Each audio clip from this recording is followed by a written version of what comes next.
পথদর্শী যারা শুনছেন সবার প্রতি আন্তরিক কৃতজ্ঞতা। হংকংকে হারিয়ে শ্রীলঙ্কার বিপক্ষে যেভাবে বাংলাদেশ হেরেছে, যেভাবে ভূপাতিত হয়েছে, যেভাবে প্রশ্নের জন্ম দিয়েছে, যেভাবে তাদের ফুল স্ট্র্যাটেজি টস জিতলেই আমাদের ফিল্ডিং করা লাগবে এবং বাংলাদেশ প্রতিপক্ষকে ব্যাটিং এ পাঠাবে, এমন ভাবে এটাকে মানে একটা পৌরাণিক তত্ত্ব দেওয়ার চেষ্টা করা হয়েছিল যে পৃথিবীর যে কোনো দেশ দল বাংলাদেশের বিপক্ষে যদি অ্যাক্সিডেন্টলি টস জিতে যায় তাহলে তারা বাংলাদেশ ক্যাপ্টেনকে লিটন কুমার দাসকে জিজ্ঞেস করবে, ভাই আমরা টস জিতছি, আপনারা কি করবেন?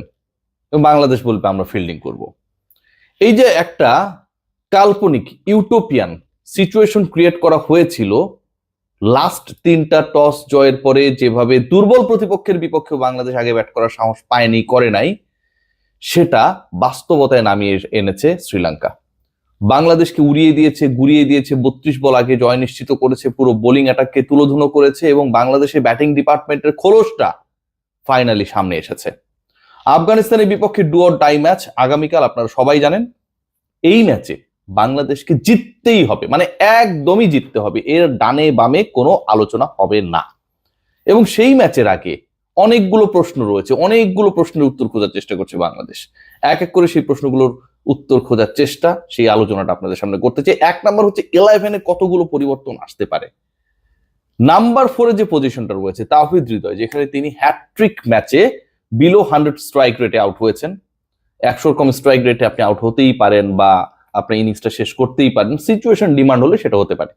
বাট বাংলাদেশ দলের সবচেয়ে এই মুহূর্তে আনপারফর্মার, নন পারফর্মার, চাপ ক্রিয়েটকারী ব্যাটার হচ্ছেন তাওহিদ হৃদয়। নিজের উপর প্রেশার তিনি নিয়েছেন।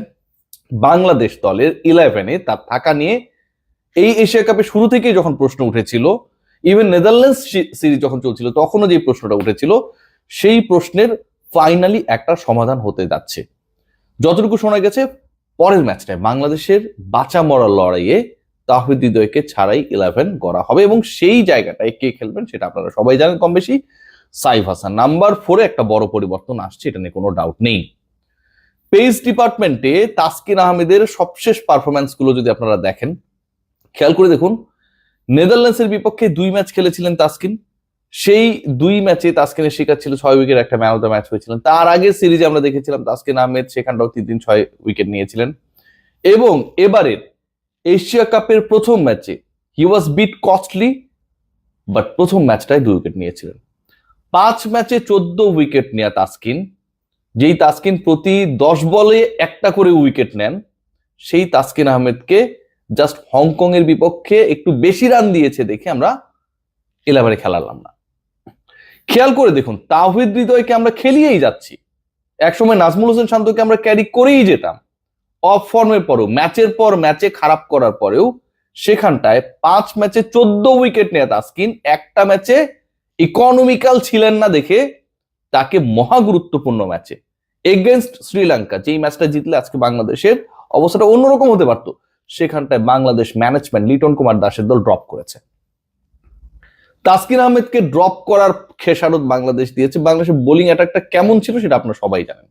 সো তাসকিন ব্যাক করবে কি করবে না সেই উত্তর মেলানোরও সময় চলে এসেছে এবং যতটুকু ভাবা হচ্ছে, যতটুকু মনে করা হচ্ছে, Taskin is going to be the part of the 11 again after the Hong Kong match. So Taskin Ahmed 11-এ ফিরবেন বলেই আলোচনা। তাওহিদ হৃদয়ের ক্ষেত্রে তিনি বাদ পড়বেন এটা মোটামুটি ফিক্সড। যেমন তাসকিনকে খেলালে তিনি কার পরিবর্তে খেলবেন সেটা নিয়ে কিছুটা আলোচনা রয়েছে। মুস্তাফিজ তো খেলবেনই, শরীফুলকে ড্রপ করা হবে নাকি তানজিম সাকিব। তানজিম সাকিব কিন্তু প্রথম 2 ম্যাচে দুটাতেই ভালো করেছে। সো এই জায়গাটা নিয়ে বিভ্রান্তি রয়েছে, কিন্তু টিম ম্যানেজমেন্ট তাসকিনকে লাস্ট ম্যাচে খেলাতে চায়। What about Nasum Ahmed? শুরু থেকে আলোচনা রয়েছে নাসুম আহমেদকে খেলানো উচিত। আবুধাবি ট্রিকি ট্র্যাকে নাসুম আহমেদ কার্যকর হতে পারেন, কিন্তু নাসুম আহমেদকে দুঃখিত আবারও ঠান্ডা লেগেছে, কি করবো বলেন। নাসুম আহমেদকে খেলানো নিয়ে টিম ম্যানেজমেন্টের বড়ই অনীহা।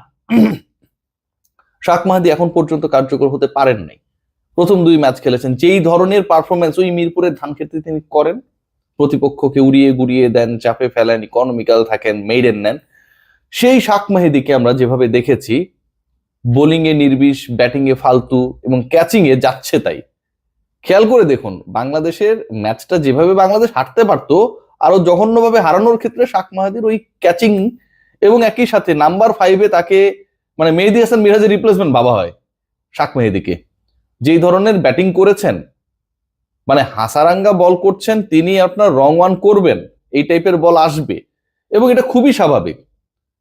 কোনো চিন্তা ভাবনা ছাড়া ব্যাটটা চালাই দিলেন, ব্যাট বলের মধ্যে কোনো ধরনের সংযোগ, সম্পর্ক, রিলেশনশিপ নাই, এলবিডব্লিউ। সো ব্যাটে তার উপর কোনো ভরসা করা যায় না, বোলিং এ তিনি ভরসা দিতে পারছেন না এবং ফিল্ডিং এ তিনি ভরসাহীন। সেই শাক মাহিদি বাদ পড়বেন নাকি রিশাদ হোসেন, যিনি প্রথম ম্যাচে 2 উইকেট পাওয়ার পর পরের ম্যাচে একটা ওভারই করার সুযোগ পেয়েছিলেন, ক্যাপ্টেন 1 ওভারের বেশি তার উপর বিশ্বাস রাখতে পারে নাই, সেই একটা ওভারই রিশাদ 18 রান দিয়েছেন। খারাপ ডে যাইতে পারে, বাট রিশাদ যেভাবে বল পিচ করেছেন, যেভাবে তার লেন্থ পিক করতে ব্যর্থ হয়েছেন, যেভাবে তাকে মারার ব্যাপারে কোনো ধরনের সংশয়হীন ভাবেই ব্যাট চালিয়েছিল লঙ্কান ব্যাটিং ডিপার্টমেন্টে যারা ছিলেন সেই সময় ক্রিজে, রিশাদ হোসেনকে আউট অফ কন্ট্রোল মনে করা হচ্ছিল একটা সময়, যে তার বলের উপরে কোনো ধরনের নিয়ন্ত্রণ নেই।